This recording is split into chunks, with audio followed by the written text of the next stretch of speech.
Good morning, good afternoon, good everyone, ladies and gentlemen.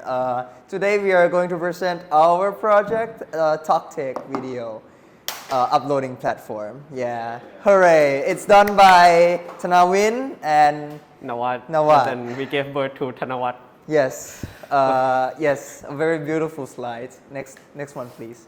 Okay, so the first one is the deployment architecture and service communication. Basically, we have the ingress that acts as the load balancer. For this, we use traffic. So when the user sends a request, it will go through the ingress and then goes to the front end. And then we use, for front end, we use Vue. And for back end, we use Django. And we use a REST API to talk between them. And then we have, for the database, we use Postgres, and then it can talk to the backend as well. And then we have a scheduler that will ping the backend for every few seconds. So we set it to 5, just to check the database and the queue for which task is done or not. And then we have the workers, which is made up of the message queue. For this, we use Redis. We'll talk about why we use Redis later. And then we have the converter, the chunker, and the thumbnailer. And then we have S3 out there somewhere. Okay.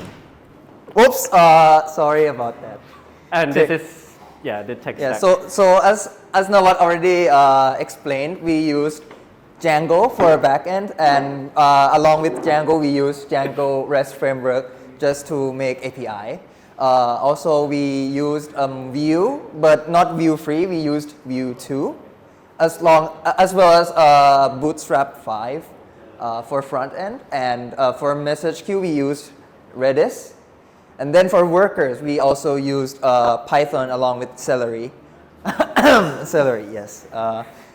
For database, we used Postgres as well. And for S3, we used DigitalOcean. Sorry, we don't have money. We can't afford the AWS. Okay, so for the next thing is the sequence diagram. Maybe it's not very clear. Okay, but worry not, Ajahn. You know, our system is scalable. So is our Victor. Let's go. Okay, so so first, basically the user will come in and authenticate through the front end and the back end. And then when they try to upload, they will ask for a pre-signed URL from the back end. The back end will then send the pre-signed URL to the front end, and then the front end will make a put request to S3, and then S3 will eventually tell it that it's done. And then the front end will ping the back end to update the database. At that point, the backend will add the video to the database and then also enqueue the conversion. The converter will download and then convert it and then tell the backend that it's done. And then the backend will update. And then it repeats for the chunker and the thumbnailer as well.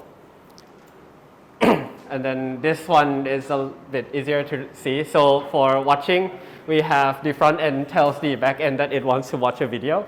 And then the backend will get the playlist from S3, and then it will modify it with pre-signed URLs in the backend, and then send the entire playlist to the front end. Okay, so from now on, the format is going to be just telling what features and stuff we have, and then why did we do it. So first thing, we distributed like all the works into a small services, which is microservices. Why did we do that? So next one, please. So distributing everything makes it easier for like scaling, and as well as it's better when it allows for processing video asynchronously. Mm-hmm. Yes. Okay. Also, we upload video directly through front end. So we made the user upload the video through the pre-signed URL so that we don't have to do it through backend. Why did we do that? It's because we made it so that the front end does the work, like the client does the work instead of the backend, so that it can do its own thing. Yes. For JWT, we also use this for authentication, like other groups as well. The reason we use this is because it's easier to make the backend stateless, and then let's say we have like 10 backends, so one JWT token will just be able to communicate to every single backend. Oh, okay. Okay, so for the next thing is that in our Kubernetes, we use health check with the init containers. So the way that we did it is that it will ping the other Kubernetes pods until it's available. So the reason that we did this is so that if, let's say that a service, the backend or the queue is dependent on the database, the backend is dependent on the database and the queue. I think in P1, I had the problem where the backend would start and then it would try to connect to the database and then it would just die. So we use health check to make sure that that doesn't happen and that a service always waits for the service that it depends on. And the next thing is that we use Redis and Celery for the message queue. Celery is a Python framework that handles messaging for us, and then we use the Redis as the broker. The reason that we do this is because Redis has a lot of things implemented in, for us. We don't have to define our own message protocol. We don't have to write the logic for sending and queuing and like reading from the queue, because Celery basically does everything for us. The other thing is that, oh right, okay, so back to Redis. So the reason that we use Redis is because at first we considered RabbitMQ, but we chose to go with Redis because in order for us to get the result from the worker, if the work or conversion or whatever task is done, you need a backend store for it, and RabbitMQ doesn't support that. I think it supports being a backend store with RPC, but that was not very, I couldn't find much resource on that. And using RabbitMQ as the message broker and Redis as the result backend seems to be the popular move, so we just stick with Redis so we don't have more containers running. And then we use point-to-point because that's what Celery made us use. So. Okay.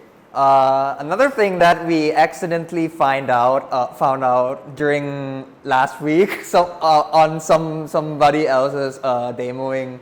So we kind of we did something along the line of we get the playlist from DigitalOcean, and then we, as in like M3U8, and then we kind of convert it, like modifies the playlist so that it uses pre-signed URL and then sends it to the front end. So the reason that we do this is because the files on S3, it can be more private that way, and it has more better control over permissions. Yeah, as written here. Nawat wrote this. Okay, moving on. Okay, other thing would be the scheduler that Nawat talked about.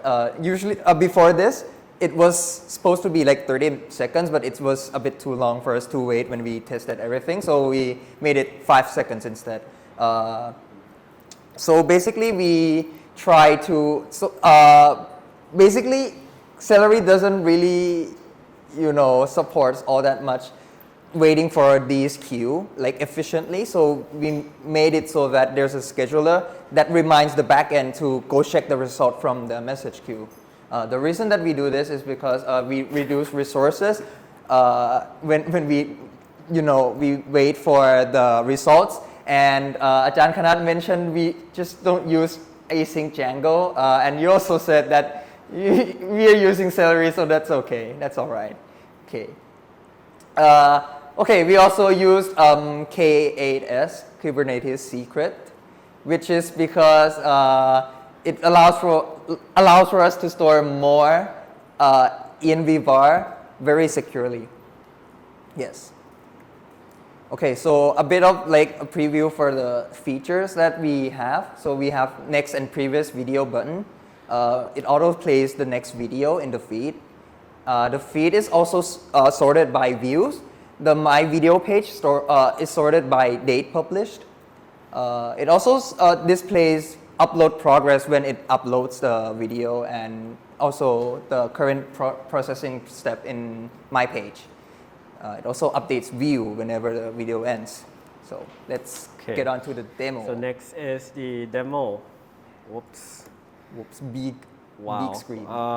So this is, let's log out first so that we get the whole thing.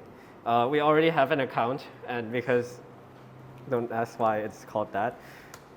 Anyways, so when you log in, you go to the feed, and then you can scroll down to view the rest of the videos. And then the first video, we can see that, is this the right tab? Network, okay. Hopefully it shows up in this very small space. It's super small. So if we play the video,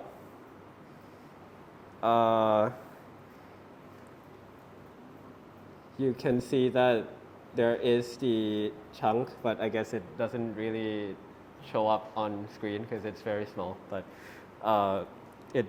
so the way that we did it is we split the videos in 10 seconds. So occasionally the videos that are too short will only have one chunk, even though if that chunk is very large. Yeah. And then for the upload, let's see. Wow. And then let's upload. So if the video is too long, so this one is 1 minute and 5 seconds. Yes. If we try to upload, it will tell that your video file is too long. But if we change it to something else like Justin drinking, yes, then we can upload it. And then there's a bar. And then if we go to the home page, we can see that it's processing. And if we look at the database, if I can somehow make it show up, we can see that this video is uploaded, and then it has like all the flags for converted, has thumbnail, and is chunked. And if everything goes smoothly, then status should be done.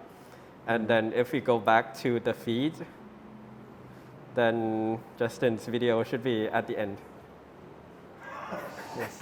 Can you go back like one video and stuff? Go. Whoops. Whoops. And then for this one, as you can see, there are a few chunks being downloaded from S3. And then if we fast forward to where it's ending, it will should automatically play the next one. Okay. Yep. Very Cheers. cool. Cheers. And Yes. I think that's it for the presentation. Anything? Any things to comment about? Yeah, and questions? Can you go back to the very first, I can't remember. Yeah, it's This one? okay, so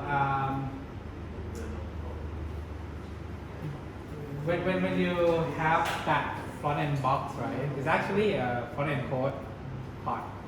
Yes. But the communication comes from user web browser because it download the front end code. So that's one thing that people usually got it wrong. So they have a connectivity from the front end part to the back end without going through ingress. Oh, it does go through ingress. Yeah, so it basically makes a request to itself, and then it will go to ingress, and then if the path starts with API, then what I mean is that front end part is basically just serving the static file. So it should be the user who make a request to the back end, not the front end. Oh. Just so that you know, when you try to write this thing, when we say front end, there are two different front ends. One is serving the static contents, and the other one is the front end that already running on the browser. So people sometimes they mix up and they get confused how the connectivity works. They thought that it's from the front ends on the servers that communicate to the backend. That's not right. I see. Good. So that's it. Yay. Thank you. I can finally go sleep. Yes.